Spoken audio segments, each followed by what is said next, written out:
Hello and welcome to another episode of Wagon Wheel. I'm Jarrod Kimber. Thanks for joining me on Spotify Green Room. If you're here live, if you're not here live, this sounds really weird and you don't know why I'm saying it to you. Big thanks to everyone who's helped support us. We've just changed podcast companies, actually. We've gone over to Sports Social. And so huge thanks and shout out to them. You might be hearing Sports Social at the start. Everything else should happen normally. There should be no changes for you, but thank you very much to them. Big shout out to Manscaped as well. Remember, you can get 20% off and free worldwide shipping on all of your male genital grooming products. They've got the deodorant, which Mukundra loves to use. They've got the underwear, which I'm assuming my other producer Nick wears. Arajotti, I don't know what he uses from Manscaped yet. I don't think we've got him any Manscaped products, but yeah, if you want to trim your testicles in the safest possible way, I suggest Manscaped. Big thanks to Bodyline T-shirts as well, and of course everyone who sends us money on Buy Me a Coffee. Very much appreciated for that. And also, you can support us on Patreon. And the people who support us on Patreon and go at the first class level and above get to ask questions on this here podcast before anyone else. And they have. They have. Ian Price says, is out and out fast bowling sustainable in this era for players who are three format? Archer, Wood, and Stone have all been beset by injuries in recent years. Is this the combination of the increase in number of days of cricket and the intense strain of 90-mile-an-hour bowling? Some interesting stuff that you put in there, Ian. The first thing is that being a fast bowler from England has never particularly worked because we haven't actually added any extra days in English cricket than before. They used to play 27 three-day first-class games. So the amount of first-class cricket, or domestic cricket, if you will, is more or less the same for anyone, which is too much for any fast bowlers anyway. We're certainly understanding platooning now. It's something that we've taken from baseball. But I think you're right. As a rule, I think it'd be very hard to be an out-and-out quick bowler in all three formats now. Jofra's case is slightly different because he has the ability to gear up or gear down based on the conditions. His height, his release, and his skill set.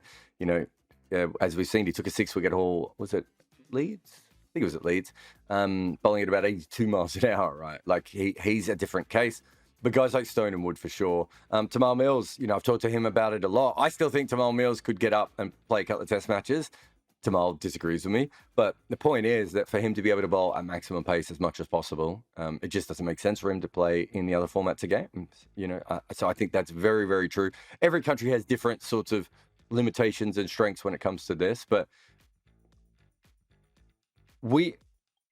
I would think that if you are an out-and-out pace bowler, you'd probably be better off picking one or two formats and certainly not trying to play all three. I'm not saying that that's the reason Mark Wood gets injured so much, and I know he wants to play all three, which is very, very fair. But realistically, I don't know with the modern strains and how far we push bowlers, if that is really going to go. So the one difference I would say is when they used to bowl the 27 games and 3-day matches in first class cricket, you talk to a lot of players who played in that era, and they'll tell you that I'm trying to think of what the best way of putting it is. They didn't go at 100%. In fact, I talked about this with an international bowler recently about playing county cricket, and he said you play a lot of county cricket between 70 and 85%. Which means that you can protect your body. International cricket, it's very rare for you to be able to pull back. It does, on occasion, it can happen. Generally, if you're playing in the IPL or you're playing for a franchise league or whatever it is, you're probably playing at much closer to 100%. And if you're a fast bowler, that's not ideal. I'm starting to think that, fast bowlers probably only have so many deliveries in them at their top speed anyway. But it's a really good question, Ian. Christopher says, is batting time but striking on, say, below 40 a viable and sustainable way to be successful in Test cricket? Well, at the moment, if you're averaging, over 35, they should give you a knighthood, even if you're not from a country with a knighthood. And I don't even believe in knighthoods. I think they're silly. So, yes, we did this on TalkSport yesterday when Neil Manthorpe was throwing to Mark Nicholas, and he was saying that surely there is value in a player facing 100 balls per innings, especially when they're an opener and they have the ability to, soften the new ball. And I think we all know that there is value in that. But Dom Sibley did that. and he averaged 84 balls per out. I think that's right, which is an extraordinarily high mark. It's a lot of balls to face between dismissals. But he averaged under 30, and England got rid of him. They knew what he was like. They basically told him to play that role, and they still didn't like it. I think at the end of the day, runs are still the most important currency, right? So perhaps if Dom Sibley was playing and at the other end was Alistair Cook, or, Crawley or Lees or whoever else, whatever else warm body they hope, gets good in that position, does well, catches fire, then Sibley blocking the hell out of it really, really helps. Eventually, you do need to be able to make runs. And also, you need to be able to punish the bowlers and put pressure back on the bowlers. There are extreme examples of this that obviously can do it better. Cheteshwar Pujara is probably one. I'm trying to think, going back through cricket history, recent cricket history, Rahul Dravid's probably another, Michael Atherton. There have been players who've been able to do this. The difference is that they all went on to average quite well, and they also then had other gears. If you only have the Dom Sibley gear, that's a big part of the problem. Dom Sibley really doesn't feel comfortable playing his shots until he's on about 140. So it's certainly a different kind of situation, I think it's fair to say. But it's a decent question, and weird enough that we were talking about it yesterday. Graham says, I found a video on YouTube the other day of Rashid Khan showing Adam Zampa how to bowl a leg break out of the back of his hand. I haven't seen that. I think a lot of the things that Rashid Khan does are probably things that Clary Grimmett and Abdul Qadir did before. I think they're probably the two most famed, successful experimental leg spinners.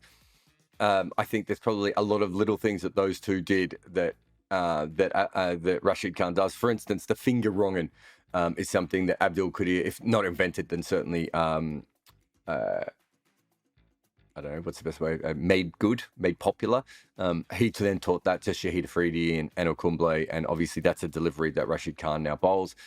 So I do think that there is there's possibility that people like Abdul Qadir have had different kinds of things like that. But in the last, I suppose it's 10 years, but certainly in the last 5 years, I think Rashid Khan, R. Ashwin, players like Chakravarti, even Imran Tahir, I think because of the close footage that we now have and the amount of stuff that they could see, they're experimenting with wrist positions, finger positions. So it wouldn't surprise me if every now and again, Graham, someone like Rashid Khan came up with a slight variation on leg spin. I didn't get to check out the video, sorry, but I'll have a look and see what I can find out. Might try and ask Zampa if I can get hold of him as well.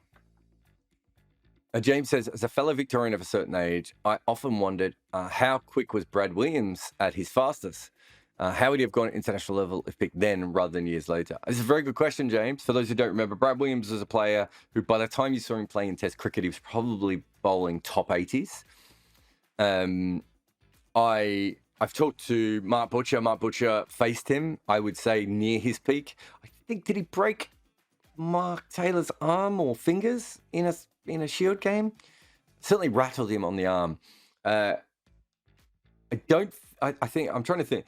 Brad Williams is almost like a combination of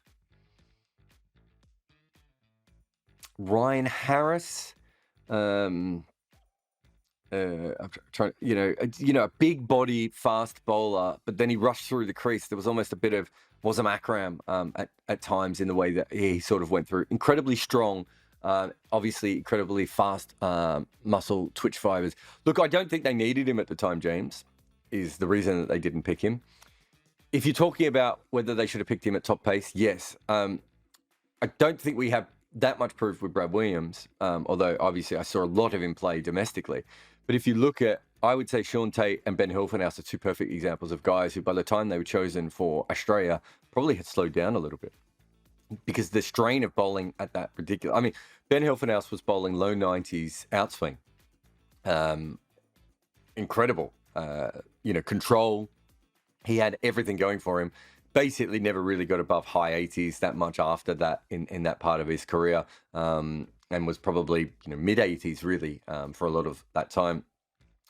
Sean Tate and Ben Hilfenhaus, I think, in back-to-back seasons, I'm trying to think if it was back-to-back. It probably wasn't actually, but in a similar period of seasons, both took over 60 Shield wickets, which, you know, I think Colin Miller had done that and Chuck Fleetwood Smith had done that. I don't think anyone else had ever done that, or at the very least, they were very close to those marks, which tells you that they were bowling something that people hadn't bowled before. You know, Colin Miller was 2 bowlers in one, wasn't he? And Chuck Fleetwood Smith was probably the best left-arm wrist spinner, maybe in the history of the game. Sadly, we didn't see the best of him in Test cricket, but certainly the best one that had ever existed at that point.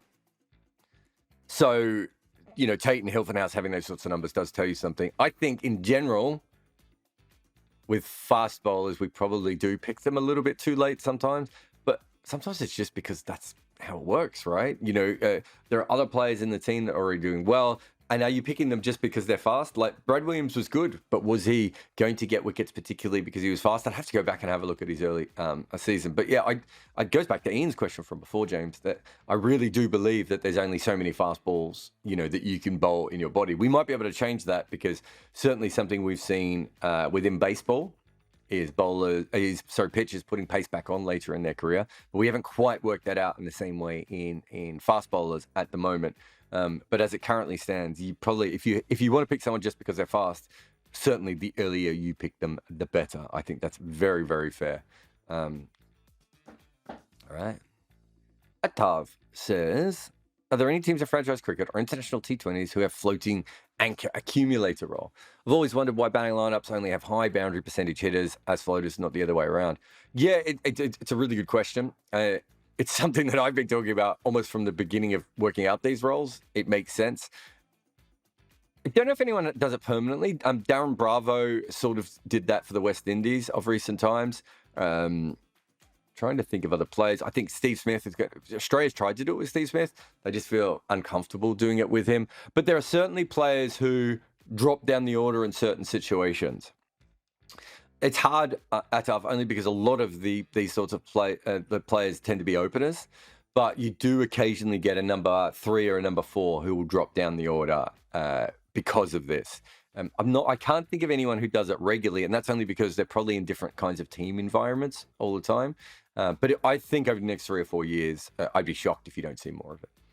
Satchmo says, Australia's backup seamers had poor figures in the 2005 Ashes. Was that the main reason they lost? Or was England's use of reverse swing just too good for their batters to counter? So Gillespie was finished and Australia trusted him. And let's be honest, you know, Gillespie's an all-time Australian great bowler. Not probably a world great, but certainly a great in Australia, and was a fantastic player. It's hard to say that they shouldn't have backed him. Then they also had the problem with Glenn McGrath. That's probably the reason that they didn't win the series. But the bigger thing that they weren't prepared for was England using reverse swing. Was England reverse swinging the ball so early? And their batters really did struggle with the new ball swinging and then the old ball swinging. That said, I think if Glenn McGrath is fully fit all the way through that series, I think Australia probably still sneak home. So if that's the case, as usual, the bowlers win you series and the batters keep you in the games. But maybe in a short series like that, had the Australians been able to work out the reverse batting a little bit better, they might, you know, it was such a close series, I suppose is what I'm saying. So any slight improvement, had they decided that Gillespie was over, I think they have a better chance of winning that series. Obviously, if McGrath was fully fit, they have a better chance. But even if they'd found one bat, I mean, we know what Simon Kadich became in Test match cricket. Simon Kadich had any of that kind of form. You know, at that stage, you know, he definitely would have helped Australia in that series. And instead, they kind of didn't have anyone helping. That's a really good question. Ray is asking, just how good is Marizan Cap? Top 4 finishes for the women's where I'm Robert. Oh, tell you what, Ray, you've caught me here because I haven't had a look at what the at what happened in the games last night. So, and also by the time most people are listening to this podcast, Ray, it will be up. Look, Marizan Cap is an absolutely phenomenal cricketer. What I like about her is almost from the first time I saw her, a lot of the women play really good, but they're quite obviously amateur or semi-professional. I don't mean that in a bad way. I just mean it in. It's quite clear that this is something they do, but they do other things. Marizan is one of those people that, you know, even if she never got played for cricket, she'd be like, in club cricket, she'd be the most professional one, right? She's just one of those players. And I think because of that, she gets the absolute most out of her game. I'm desperate to get her on a podcast. I should send her a message shortly, try and get her on a podcast. I'd love to talk to her about also the duality of Marizan Kapp. I find really interesting. So, you know, you follow her Instagram and her Twitter, and she's soft and she's, you know, she's a normal human person. When she's out on the middle, she's very, very fierce. And I find that the dichotomy there really interesting. The fact that she was professional at a time. I mean, now the South African women's team is so good. It's not a surprise that she's like this. But for anyone like you and me, Ray, who have been following South African women's cricket for a long time, she was like this when they were an absolute shambles. I find her a fascinating cricketer and a fantastic cricketer. As far as the round robin goes, obviously Australia's going to make it.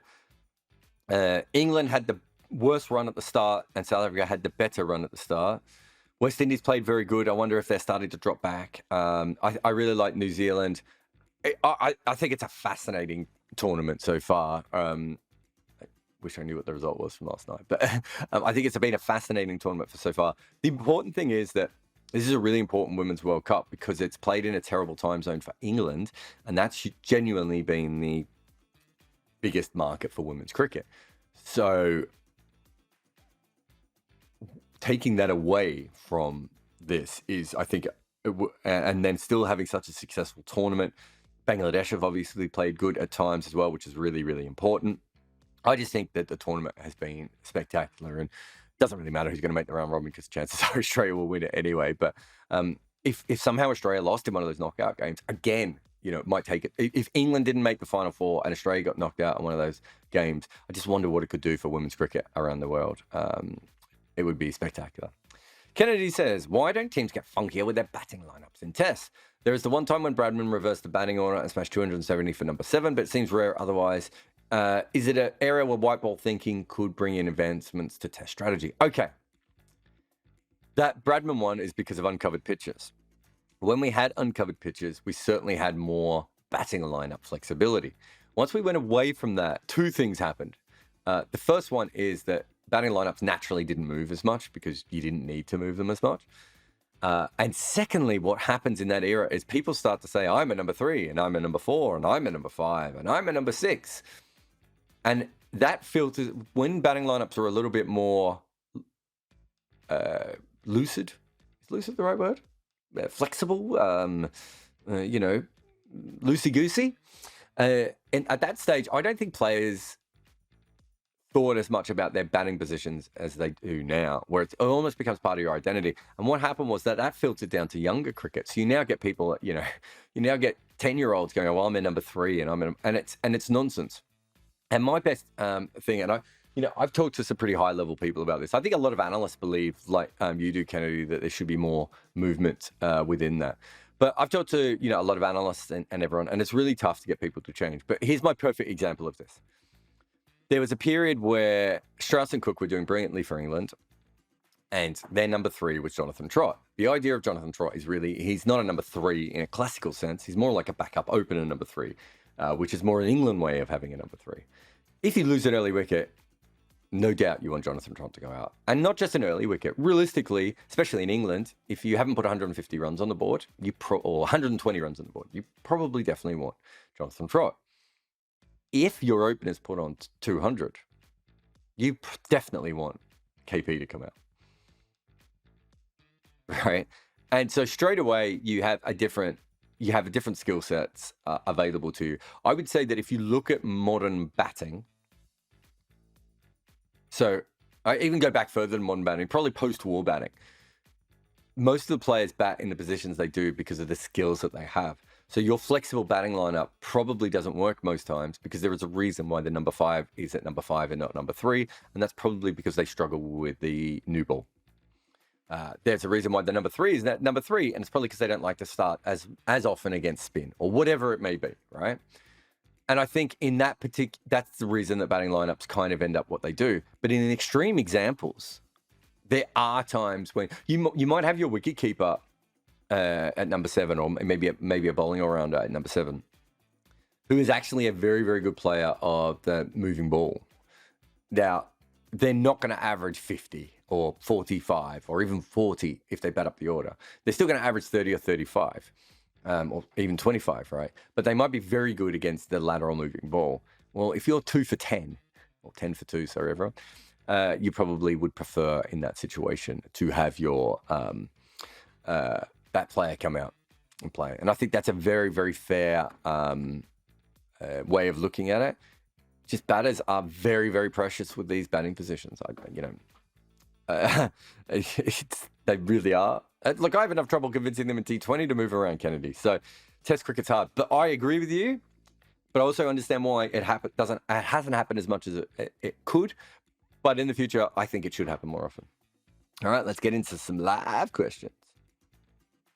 Vamsi. Oh. Hey man, how's it going? Very good. What's your question?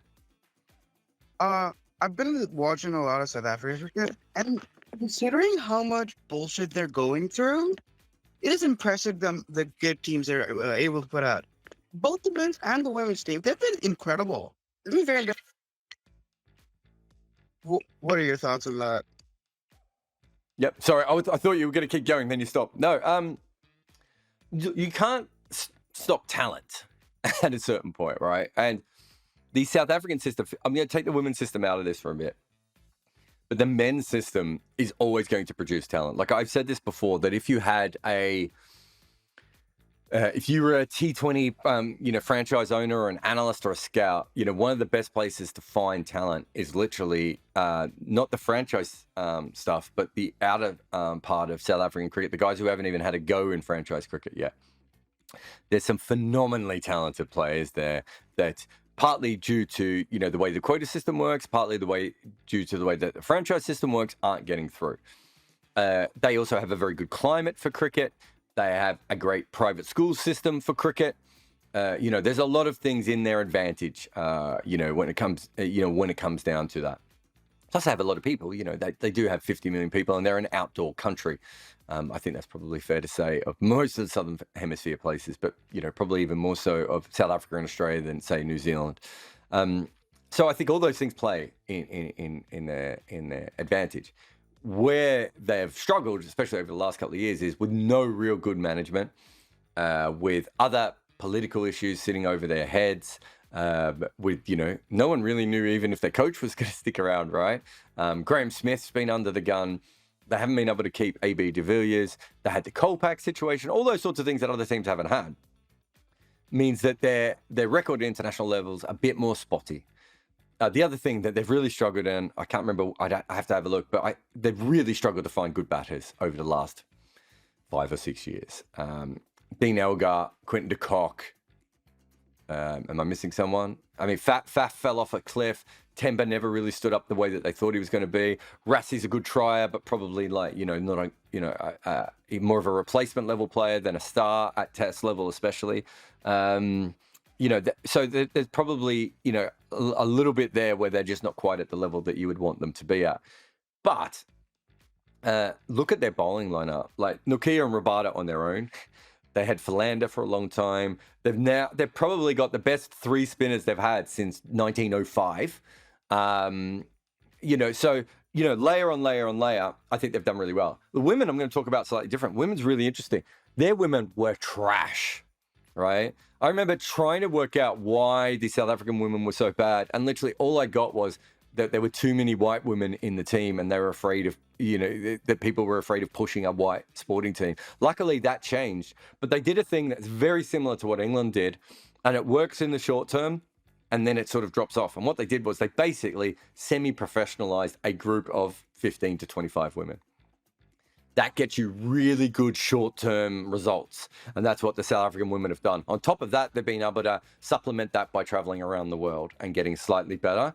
My worry is that this is a golden generation of South African women's cricket, and that the next generation will drop back. And what happens then, right? That's my worry. Hopefully it doesn't happen. There's certainly some talented younger players coming through as well. But it doesn't look like it looks like the majority of their best players are 30 plus.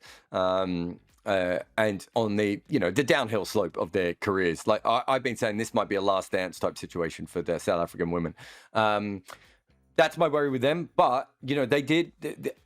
If Cricket South Africa was slow to move with the women, when they did move, they made very good short-term decisions, I think, with the women. How that goes long-term, I don't know. I'm not going to lie to you, but I do believe that they are very across the board.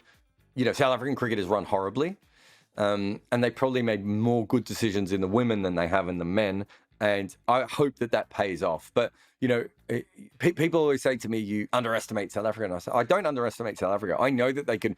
They're basically, South Africa is like a slightly worse version of Australia in that they could win a test match kind of anywhere in the world at any time, but they just don't have the batting that consistently make runs to win consistently. And that's what you need. Bowlers allow you to win any test match at any time, and bowlers are generally what win you series, but batters are what will allow you to be consistent from series to series. And I can't see how I mean, Keegan Peterson's 30, Rassie's 30. You're talking about old damaged players. Who's the new guy that made the 100 in New Zealand as well? These are older guys coming through. And Devon Conway's another perfect example of this. I know he didn't come through in South Africa. There seems to be a missing bit between 20 and 28 with their batters, where they're not developing the way that they should be. And I could not tell you what that is. I'm not in their system enough to see if there's a franchise problem or a coaching problem or what that is. But the fact that all these guys seem to be developing really late tells me that there's something going on within South African cricket when it comes to their batting specifically.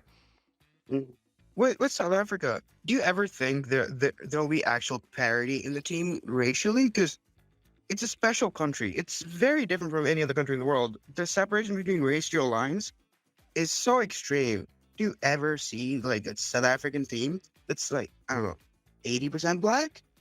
I don't see that happening. Do you? Yes. No, I do, because eventually, well, it depends on what you mean. It would take a long time, and by then we might not be playing international sport. But yes, I do, because we've already seen. So if you're investing in talent, right? South Africa is already making the most out of three racial groups. The white people in general, and I'm putting the English and the Afrikaners kind of in that together. What they call the Cape Coloured community, which is an incredible community within cricket and has been Basil D'Oliveira, Crom Hendricks all the way back, and then the Asian community, right? They're getting absolutely the most out of that. As cricket becomes more of a business, it doesn't take a rocket scientist to go, what part of the system are we not getting the most talent out of?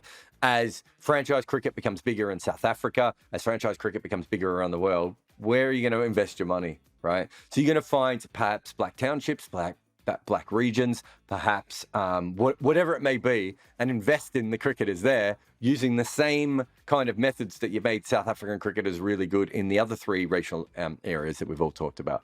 So yes, I do think it will happen, but that could take forever. And the South African government, the quote, I've done this on the quotas before. I can understand quotas, and I fully back the ideas behind quotas.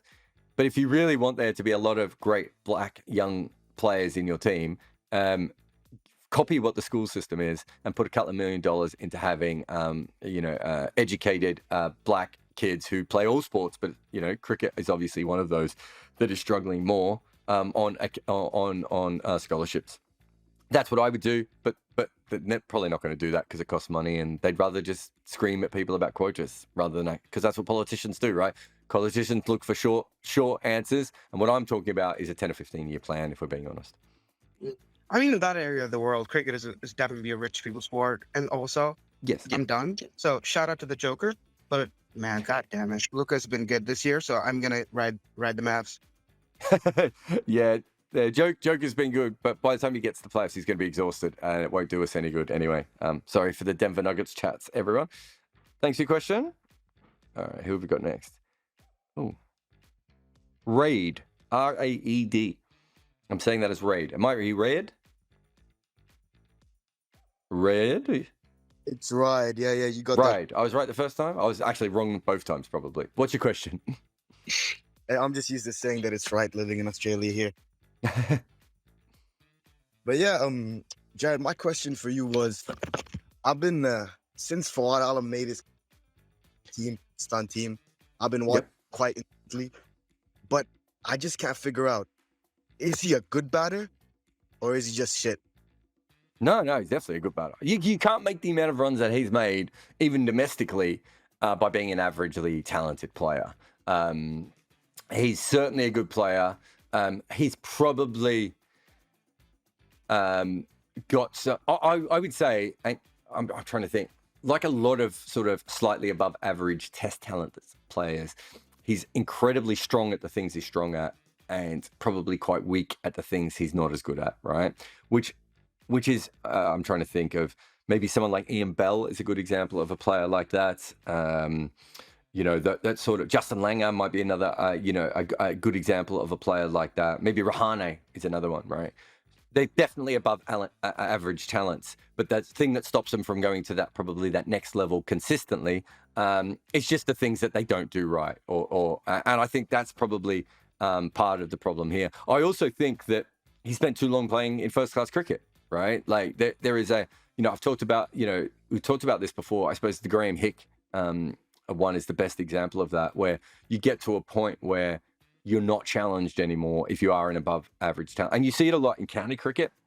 You see these players who they just knock it around after a certain, it just doesn't matter as much to them. And when they get to the upper level, I remember seeing Jesse Ryder after he played about 2 or 3 years of county cricket facing Liam Plunkett and like being all over the place. And I was like, at his best, Jesse Ryder is not, Liam Plunkett's a fantastic bowler, obviously, and he was bowling really good that day.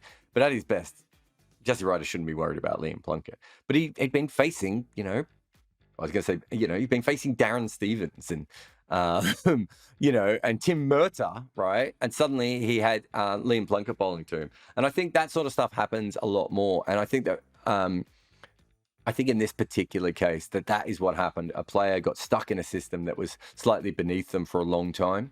And it hasn't helped him develop as a cricketer in the way that it probably should.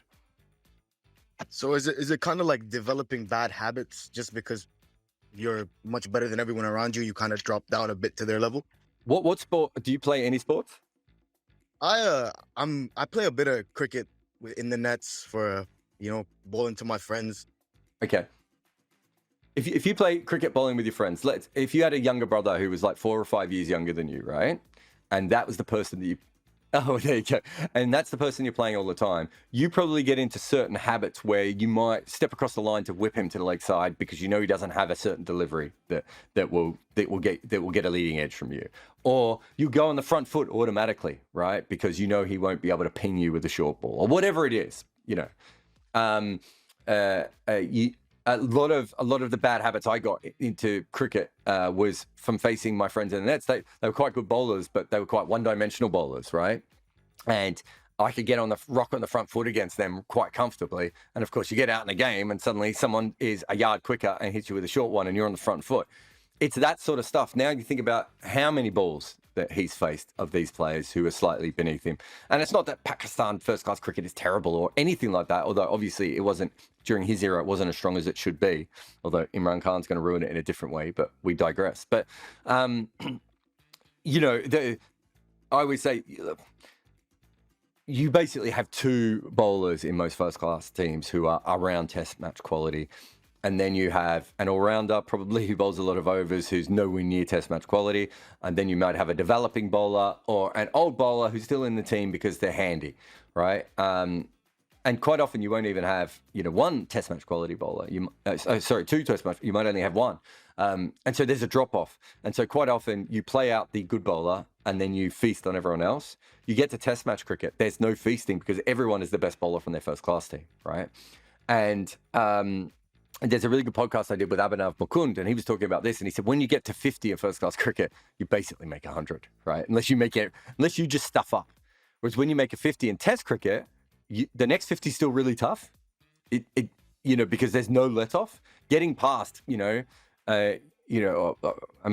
Australia is a really good example. South Africa, when they don't use Rabada. If you're in first-class cricket, especially outside of Asia, if you can withstand the new ball spells, and they could be quite, really good new ball bowlers in first-class cricket. But if you can, handle that, from then on in, you're basically just milking the runs until you get bored, or someone does something spectacular to get you out. That's not the case at Test cricket. Like, against Australia, your first change bowler might be Pat Cummins. Against South Africa, your first change bowler might be someone like Rabada or Nortje. Neil Wagner for New Zealand. In India, it's Ashwin. Even in someone like Sri Lanka who doesn't have a very good team, it's Embaldina, right? Like, there's some really good quality players. So that step up should be harder. And if he hadn't have blunted his game, I suppose is the best way of putting it. That's the way they talked about it with Graham Hick. If he hadn't have blunted his game, he would probably be slightly sharper and look slightly better at Test cricket. But absolutely no doubt for me that he's a Test quality player and a very, very good player with that. But thanks for your question. All right, thank you, Jen. Oh, God. Oh, my God. I don't know who was next up because it's moved all the order on me. I'm going to go Vishwanath and see if I'm right. How you doing, mate? Hey, Jarrod. So I kind of restarted watching cricket over the pandemic, essentially. Mm-hmm. It's a bit of a question about spin and direction it's taken, right? So when I was watching cricket in the early 2000s or the mid 2000s, whenever I saw spin, the degree of spin that I saw from spinners was a lot greater. Mm-hmm. When compared to, let's say, for example, if you compare Harbhajan and Ashwin, or if you compare Yuzvendra and let's say Piyush Chawla or somebody like that, even though Yuzvendra is probably a better bowler than Piyush at the end of the day, but the degree of spin that he got was a lot larger. Is that something to do with how techniques have changed? No, I can tell you. I tell you exactly what it is. Two main things. One, LBW is much more important because the bowlers that you used to watch didn't get LBWs because if you got on the front foot, you couldn't be given out LBW in the old days. And the other thing is that spin is way quicker. Rashid Khan bowls 27 kilometers an hour quicker than Shane Warne. The more you spin it, the quicker you are, the less spin you're going to get. Makes sense. Yeah, so spin, if you have a look on average spin, have a look. Someone put this up the other day. It went viral on Twitter, Bisham Beatty bowling. Honestly, have a look at the pace of it. If he's bowling at 75 kilometers an hour, I'd be shocked. And Akshar Patel's, 20 kilometers quicker than that? Jadeja's probably 25 almost. So spin has changed massively over the last couple of years. Thanks for the question. Which I think Ashwin was. Yeah, Ashwin's not slow. Right? I mean, compared to Harbhajan, I would have thought Ashwin is consistently faster than him. But I think everyone's faster. It's one reason why Matt Parkinson has been kept out by England. But thanks for your question. Oh, God, it's all over the place here. All right. Joseph, you there? Joseph? Joseph? We're always bound to get one, aren't we? Ashish, you there? Ashish Thomas. Not my headphones, is it? Two stinkers in a row. Who have we got here? Keshav, you there, Keshav? Come on, give me something.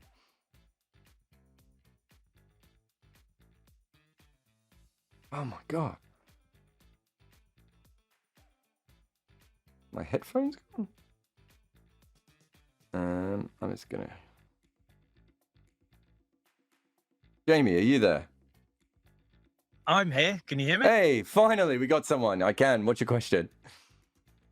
Okay, I haven't thought this one out, but Talk Sport 2, which is very different from Test Match Special.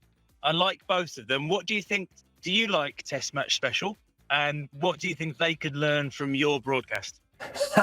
Oh, they are going to hate this question. Look, I've got a lot of friends who work for Test Match Special, so I certainly wouldn't dump on it. I always felt that as a cricket fan, Test Match Special wasn't for cricket fans.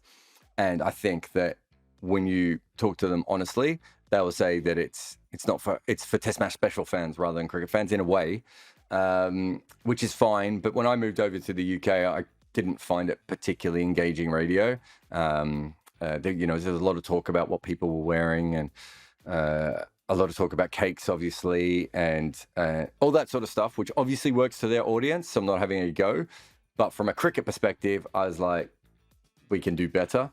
I don't know how much you know about my history with TalkSport, Jamie, but they came to me, John Norman, who runs TalkSport, came to me, and they paid me a consultancy fee to help set up TalkSport Radio. So it's TalkSport Cricket, sorry. So I obviously think TalkSport Cricket is the greatest radio that's ever been put together by an absolute genius. John's probably the genius, but certainly I'll take any credit I can for being involved in that. We were very mindful of two things. One, that people didn't think of TalkSport as a cricket place, rightly.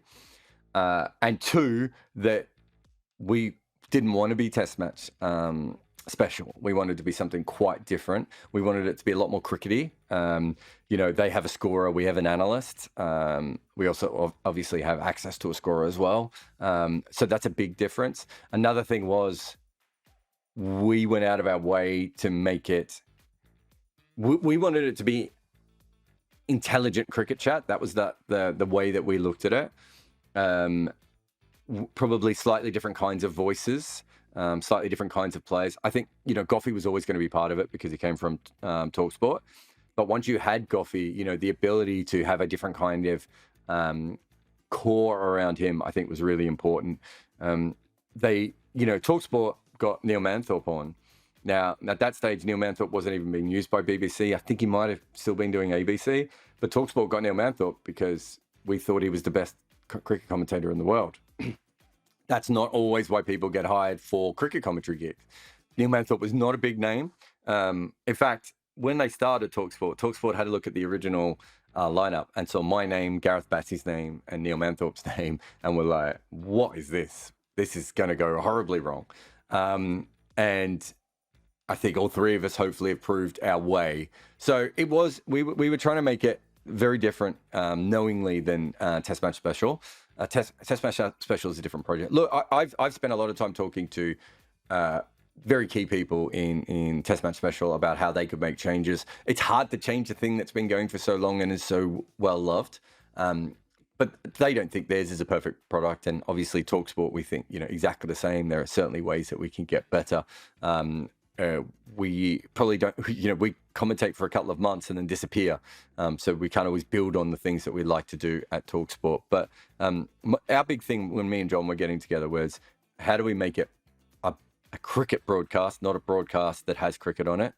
And how do we make it as smart as possible compared to some other broadcasts around the world, which I suppose have become a little bit more light entertainment shows. We wanted it to be smart because we also wanted it to be very crickety so that people knew that that's what it was going to be. So it's a very different kind of broadcast than Test Match Special, and that was completely by design.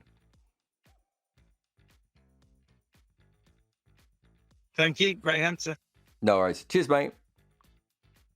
See if anyone else. Siddharth, are you there? Hey, what's your question? Hello. Yeah, you're there, mate. What's your question? Yes, I heard your podcast about all. Sorry, mate. You completely cut out there. Sorry, can you just go back to the start and try that one again? Yeah. So my question is that I heard your Spotify about that podcast about all-rounders and how Bill doesn't have all-rounders and cricket has always had all-rounders and probably will have all-round in the future. Look, here's the thing. Here's the part where I differ with you a little bit. I think you're saying that cricket 20 years on, if cricket is still what we know it as today, if it's still past the same product, it will not have all-rounders because of the hyper-professionalism of everyone in the game. But I think because all-rounders are pushed so much in cricket, like even nowadays, I think cricket I think you talked about the bottom Pringle continuum, if I'm not wrong.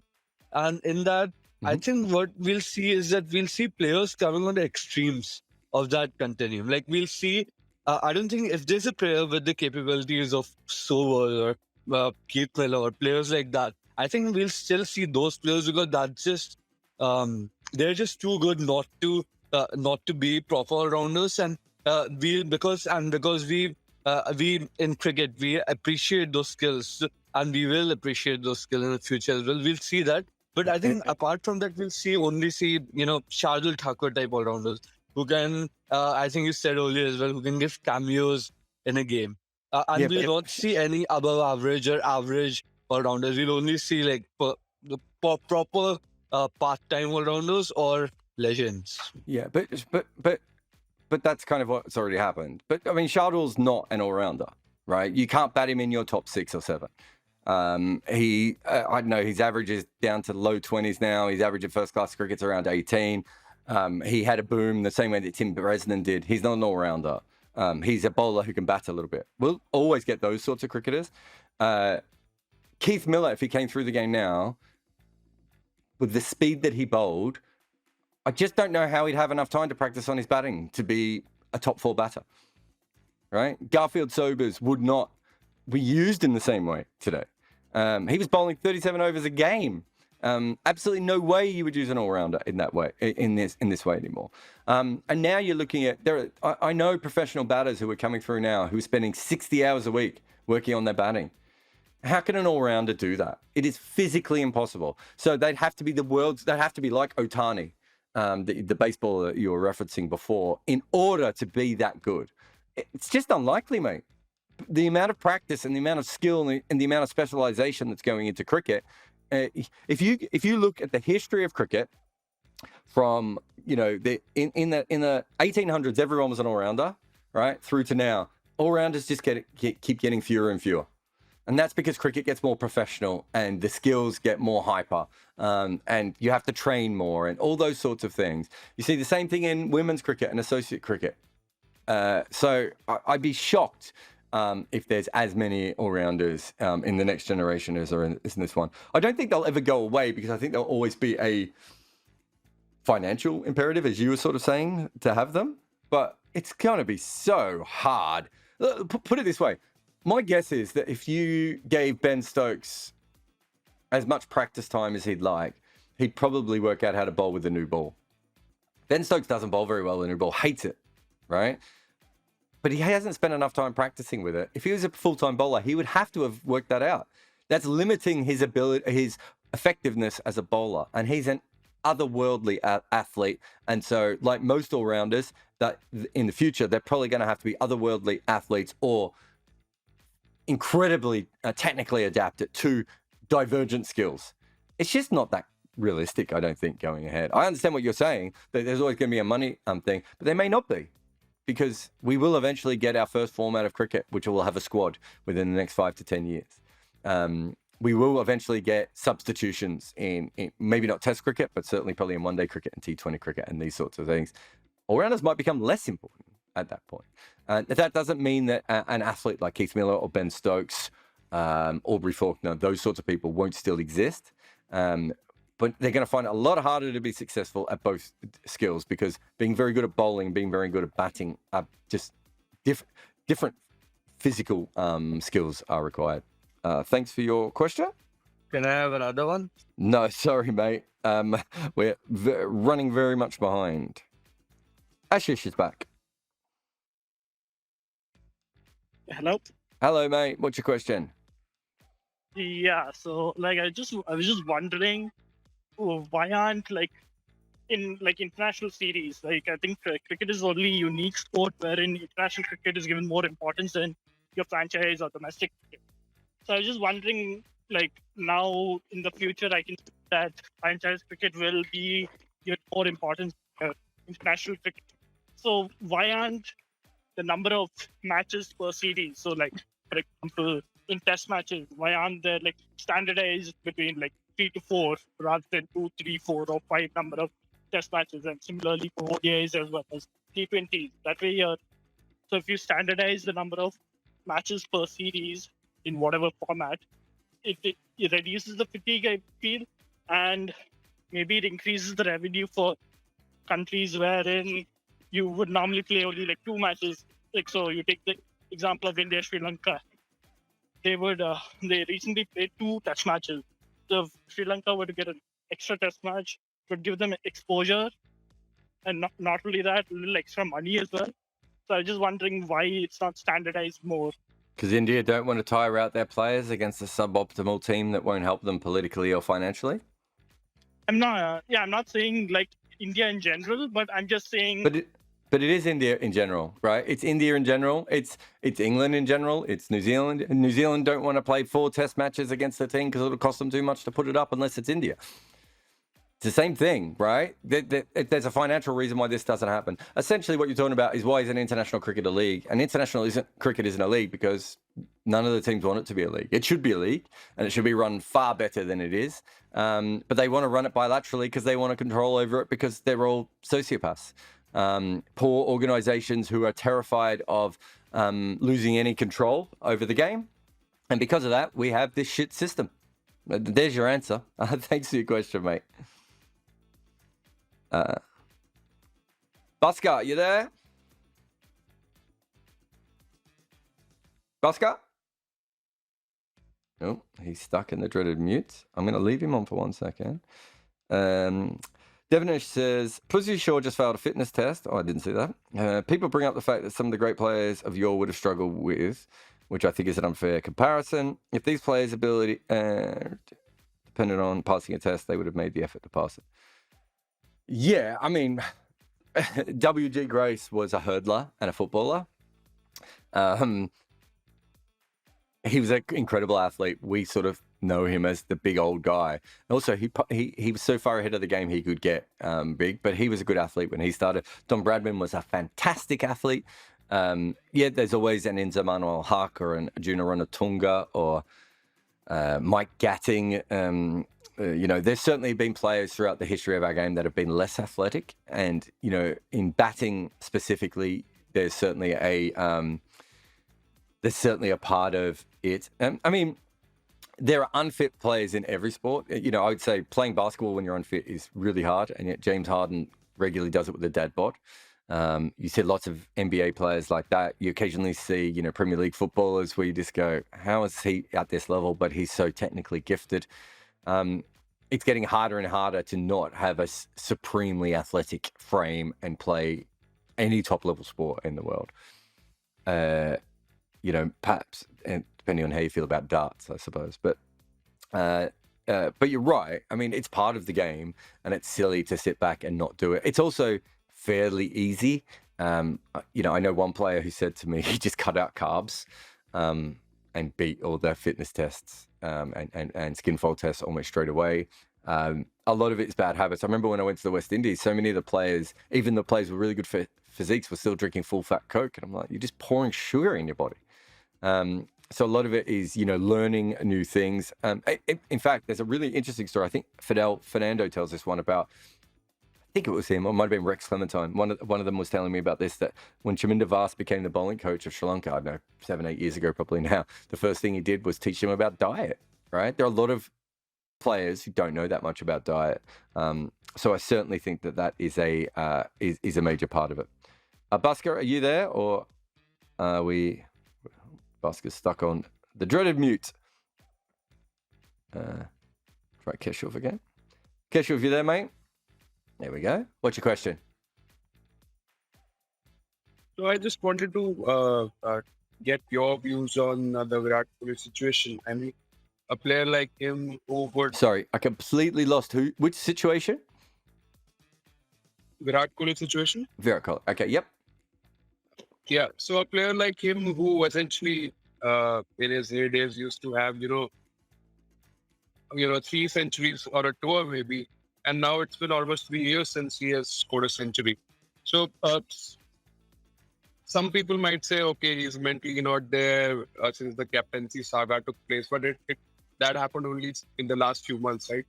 So what do you attribute this to? I mean, a player like him going so long without any century?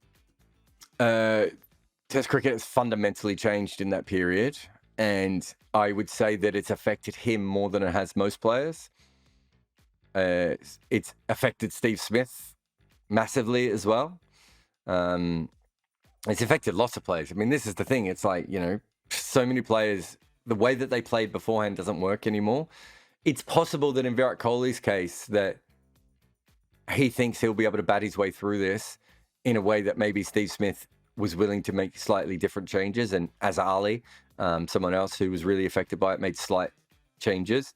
It's also possible that he can't make those changes because as I've written before, his main skill was being able to drive on the up against balls outside off stump to put pressure back on the bowlers. If he doesn't have that, I don't think he has a strong enough defense just outside off stump against especially with the wobble ball era, to be able to maintain long innings. Could also just be dumb luck, right? Like, I mean, I haven't seen, it's not like his batting has fallen off a cliff. It's not like Michael Vaughan, when, that period at the end of Michael Vaughan's career where you're just like, why are you even walking out on the ground? You are not going to make a run here. I've never felt like that watching Virat. In fact, I've seen him play some very good innings in that period of time. So the lack of hundreds is probably more down to dumb luck than anything else. But the lack of runs altogether is not down to that. The lack of runs altogether is probably the combination of the way that cricket is now currently played and the way that he currently played cricket. But I'm including all the formats. I mean, he didn't get anything even in ODIs or. I mean, I'm not. If he hasn't got an ODI 100, I don't know. I haven't looked at that enough to worry about it. But I'm more worried about Test cricket because that's the one that has the most obvious one. It's possible that some players can play at their peak for 10 years. Some players can play at their peak for 2 or 3. All players are completely different in the way that they age, in the way that they handle things. One thing I would say is when I was around in Rajasthan in 2018, I was never around in Rajasthan. Bangalore in 2018, they called him the world's busiest man. From that point forward, I don't think he's been the same cricketer that he used to be.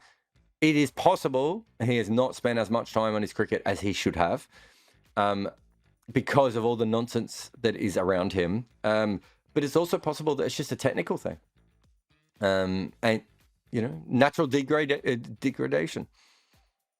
One last quick one. A friend of mine who has played Ranji, so he gave a very interesting perspective about it. He said the time when Virat Kohli was up and coming, doing the scam in age and all, official age and all was very common. So is it, he thought that, if he's 34 on paper, he's probably 37 or something. So maybe his reflexes have slowed down. That's why he's not able. I mean, that's a little bit, grassy knoll stuff for me. I mean, that sounds just like a nonsense conspiracy, right? Not to mention the fact that Misbah was still playing very good afterwards. As I said, players age differently. He could be he could be the exact age that he says he is. At 34, a lot of people were past that. There are a lot of cricketers in the world who, after the age of 31, are not very good, right? Because he's so good, we just assume he'll be that good forever. That's not what the history of cricket has shown us. We've had lots of batters like Graham Gooch and Misbah Al-Haq that have gone on to be great batters into a ridiculously long age. We've got other players who've aged out far earlier.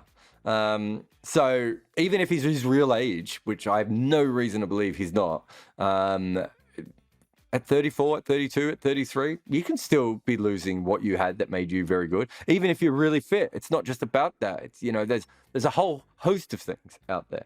And it could just be a technical thing and have absolutely nothing to do with age as well. But I don't know. Thanks for your question. Bhaskar, let's try this again. Gotcha. What's your question, mate? Yeah, so I've been watching the women's World Cup very closely, and I'm very surprised the number of drop catches happening every match. There are at least 4 or 5 chances happening, and I know that there's COVID and stuff like that. But these girls have had a lot of practice. So do you think it's just a World Cup women, pressure? Bhaskar. They're women, not girls. Women. Sorry. So yeah, women. I don't know. I mean, England drop a lot of catches and they practice a lot. I think that a lot of catches are dropped. I mean, have you ever watched an IPL game? Multiple drop catches in every game.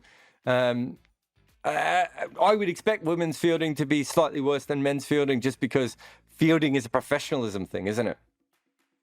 Obviously, you have naturally talented people and not naturally talented people. But, you know, in the past, how much time would, if you're a woman over the age of 28 and you're not from Australia, really, how much time would you have spent in your life practicing fielding early on? Not much, right? If you had a chance to train, you would have spent almost all your time batting or bowling, because you wouldn't have had much time to train. So it's only the last couple of years that fielding has come. And I think women's fielding has certainly changed from an athleticism point of view and a run-out point of view massively. So catching is, might fall behind, but it could just be one of those things. You could just be watching the games where there's a few extra drops, or it could just be a tournament where people are dropping the ball more. Do you know what I mean? That doesn't necessarily mean that the fielding is poor. It could just be, I mean, if you watch the last men's World Cup in the T20, you'd say, wow, people can't hit the ball off the square anymore. Look at all these low scores. It's really bad, right? And we know that's not what T20 cricket's about, and it's actually the opposite. So sometimes these things just happen. One other thing I would say is fielding is probably one of the few things that you get a chance to think about. Catching specifically, you get a chance to think about when the ball's in the air. A lot of these women are being watched more than they usually are. You know, the viewerships at the grounds is quite good, but the viewerships on TV and everything, there's more pressure on them. So it could just be one of those things. But my guess is that women's fielding is probably going to be slower to develop outside of the athletic side of thing. But I haven't seen enough. So you might be completely right that this is happening. I haven't seen enough to 100%. Work that out, but yeah, I would have thought that there are plenty of reasons why that has happened. Thanks for your question, mates. And last question, Devdut. Oh, Devdut. So happy. Looks so happy in his profile picture. I think Devdut is stuck. There was just one from CS. He says, a while ago, Roger Summerall appointed Paddy Upton as their team catalyst. It's an interesting title. Can you explain what that role is? I have absolutely no idea what a team catalyst is. Is it a welfare officer? I think we've seen in other sports. I don't know. It's a great title.